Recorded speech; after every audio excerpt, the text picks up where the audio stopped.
नमस्कार दोस्तों, मैं महात्मा गांधी जी के द्वारा लिखी गई पुस्तक सत्य के प्रयोग the story of my experiment with truth को सुनाने जा रहा हूँ।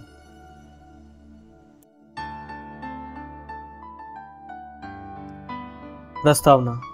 4 या 5 वर्ष पहले निकट के साथियों के आग्रह से मैंने आत्मकथा लिखना स्वीकार किया था और उसे आरंभ भी कर दिया था, किंतु फुल स्केप का एक पृष्ठ भी पूरा नहीं कर पाया था।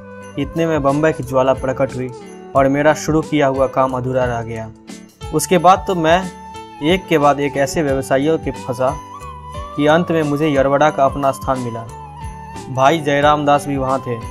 उन्होंने मेरे सामने अपनी यह मांग रखी कि दूसरे सब काम छोड़कर मुझे पहले आत्मकथा ही लिख डालनी चाहिए। मैंने उन्हें जवाब दिया कि मेरा अभ्यास क्रम बन चुका है और उसके समाप्त होने तक मैं आत्मकथा का आरंभ नहीं कर सकूंगा। अगर मुझे अपना पूरा समय यरवड़ा में भी बिताने का सौभाग्य प्राप्त हुआ तो मैं ज़रूर आत्मकथा वहीं लिख सकता था, इसलिए वह लिखी नहीं जा सकी। अब स्वामी आनंद ने फिर वही मांग की है। मैं दक्षिण अफ्रीका के सत्याग्रह का इतिहास लिख चुका हूँ, इसलिए आत्मकथा लिखने को ललचाया हूँ। स्वामी की मांग तो यह थी कि मैं पूरी कथा लिख डालूँ और फिर वह पुस्तक के रूप में छपे। मेरे पास इकट्ठा इतना समय नहीं है। अगर लिखूँ तो नवजीवन के लिए ही मैं लिख सकता हूँ। मुझे नवजीवन के लिए तो कुछ तो लिखना ही होता है, तो आत्मकथा ही क्यों न लिखूं। स्वामी ने मेरा यह निर्णय स्वीकार किया और अब आत्मकथा लिखने का अवसर मुझे मिला। किंतु यह निर्णय करने पर एक निर्मल साथी ने सोमवार के दिन, जब मैं मौन में था, धीमे से मुझे यो कहा, आप आत्मकथा क्यों लिखना चाहते हो? यह तो पश्चिम की प्रथा है। पूर्व में तो किसी ने लिखी जानी नहीं है, और लिखेंगे क्या? आज जिस वस्तु को आप सिद्धांत के रूप में मानते हैं उसे कल मानना छोड़ दे तो, अथवा सिद्धांत का अनुसरण करके जो भी कार्य आज आप करते हैं उन कार्यों में बाद में हेरफेर करें तो। बहुत से लोग आपके लेखों को प्रमाणभूत समझकर उनके अनुसार अपना आचरण करते हैं। वे गलत रास्ते पर चले गए जाए तो। इसलिए सावधान रहकर फिलहाल आत्मकथा जैसी कोई भी चीज़ न लिखें तो क्या ठीक न होगा। इस दलील का मेरे मन पर थोड़ा बहुत असर हुआ, लेकिन मुझे आत्मकथा कहाँ लिखनी है। मुझे तो आत्मकथा के बहाने सत्य के जो अनेक प्रयोग मैंने किए हैं उनकी कथा लिखनी है। यह सच है कि उनमें मेरा जीवन ओतप्रोत होने के कारण कथा एक जीवन वृत्तांत जैसी बन जाएगी, लेकिन अगर उसके हर पन्ने पर मेरे प्रयोग ही प्रकट हो तो मैं स्वयं उस कथा को निर्दोष मानूंगा। मैं ऐसा मानता हूँ कि मेरे सब प्रयोगों का पूरा लेखा जनता के सामने रहे तो वह लाभदायक सिद्ध होगा, अथवा यूँ समझिए कि यह मेरा मोह है। राजनीति के क्षेत्र में हुए मेरे प्रयोगों को तो अब हिंदुस्तान जानता है। यही नहीं बल्कि थोड़ी बहुत मात्रा में सब कही जाने वाली दुनिया भी उन्हें जानती है। मेरे मन इसकी कीमत कम से कम है और इसलिए इन प्रयोगों के द्वारा मुझे महात्मा का जो पद मिला है उसकी कीमत भी कम ही है।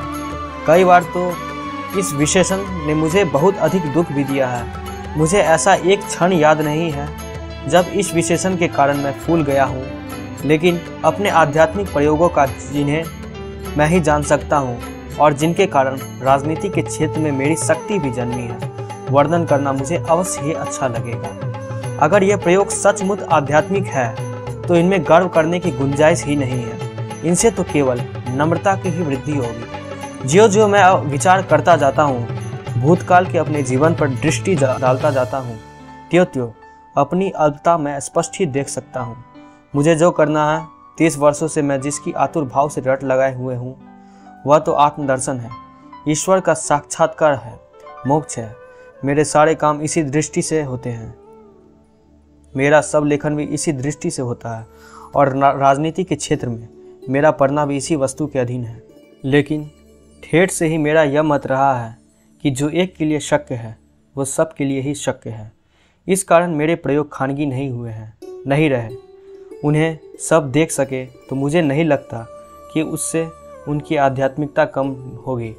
अवश्य ही कुछ चीज़ें ऐसी हैं जिन्हें आत्मा ही जानती है, जो आत्मा में ही समा जाती है, परंतु ऐसी वस्तु देना मेरी शक्ति से परे की बात है। मेरे प्रयोगों में तो आध्यात्मिक का मतलब है नैतिक, धर्म का अर्थ है नीति। आत्मा के दृष्टि से पाली गई नीति धर्म है।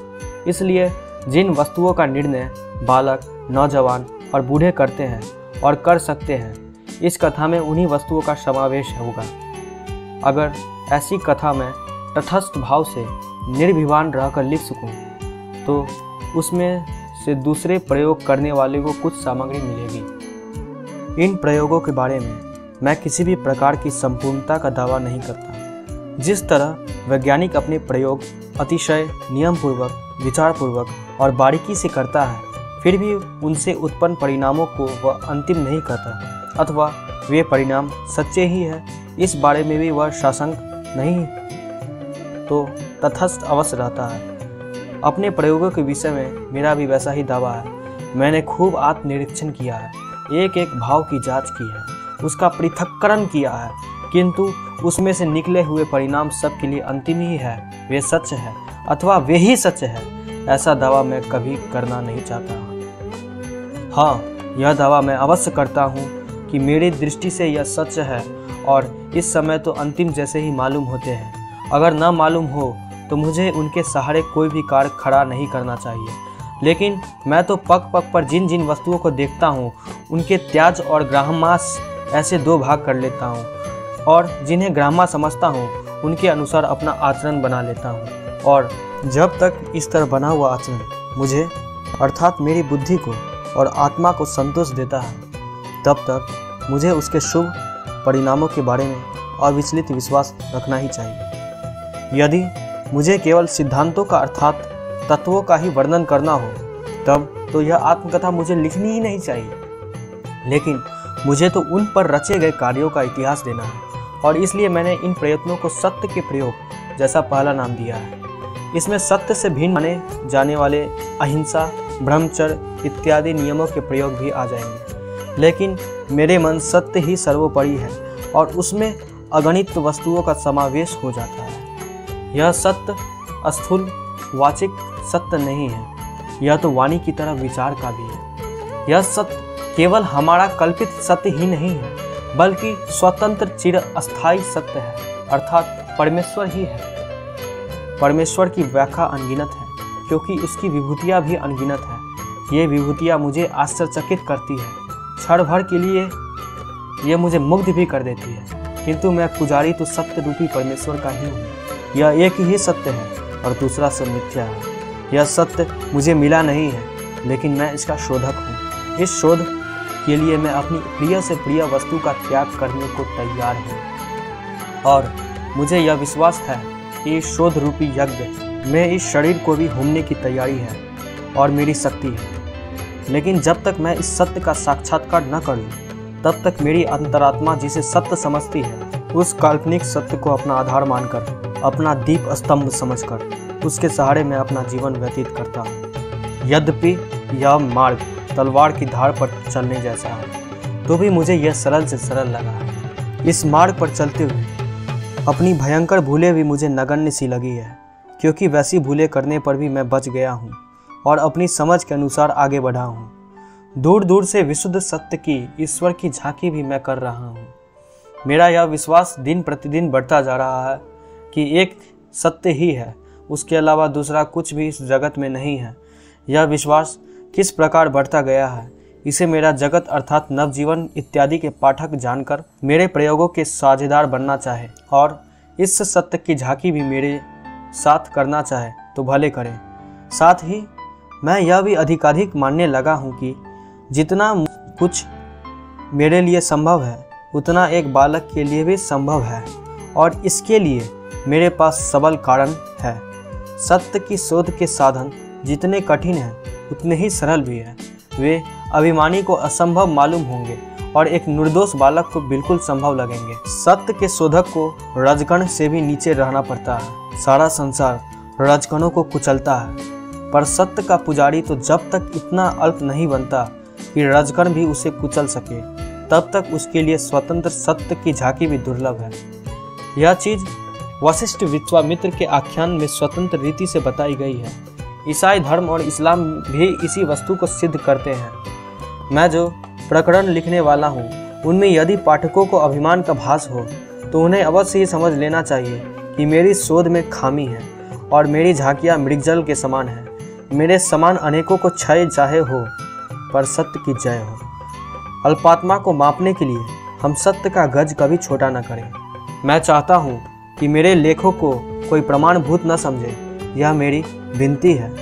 मैं तो सिर्फ यह चाहता हूँ कि उनमें बताए गए प्रयोगों को दृष्टांत रूप मानकर सब अपने अपने प्रयोग यथाशक्ति और यथामति करें। मुझे विश्वास है कि इस संकुचित क्षेत्र में आत्मकथा के मेरे लेखों से बहुत कुछ मिल सकेगा, क्योंकि कहने योग्य एक भी बात मैं छुपाऊंगा नहीं। मुझे आशा है कि मैं अपने दोषों का ख्याल पाठकों को पूरी तरह दे सकूंगा। मुझे सत्य के शास्त्रीय प्रयोगों का वर्णन करना है। मैं कितना भला हूँ इसका वर्णन करने की मेरी तनिक भी इच्छा नहीं है। जिस गज से स्वयं मैं अपने आप को मापना चाहता हूँ और जिसका उपयोग हम सबको अपने अपने विषय में करना चाहिए, उसके अनुसार तो मैं अवश्य कहूँगा कि मोह सम कौन कुटिल खलकामी, जिन तनु दियो ताहि बिसरायो, येसो निम कह रामी। क्योंकि जिसे मैं संपूर्ण विश्वास के साथ अपने श्वासोच्छ्वास का स्वामी समझता हूँ, जिसे मैं अपने नमक का देने वाला मानता हूँ, उससे मैं अभी तक दूर हूँ। यह चीज़ मुझे प्रतिक्षण खटकती है। इसके कारण रूप अपने विकारों को मैं देख सकता हूँ, पर उन्हें अभी तक निकाल नहीं पा रहा हूँ। परंतु इसे यही समाप्त करता हूँ। प्रस्तावना में से मैं प्रयोग की कथा में नहीं उतार सकता, जब वह तो कथा प्रकरणों में ही मिलेगी। साबरमती आश्रम, मोहनदास करमचंद गांधी, 26 नवंबर 1925।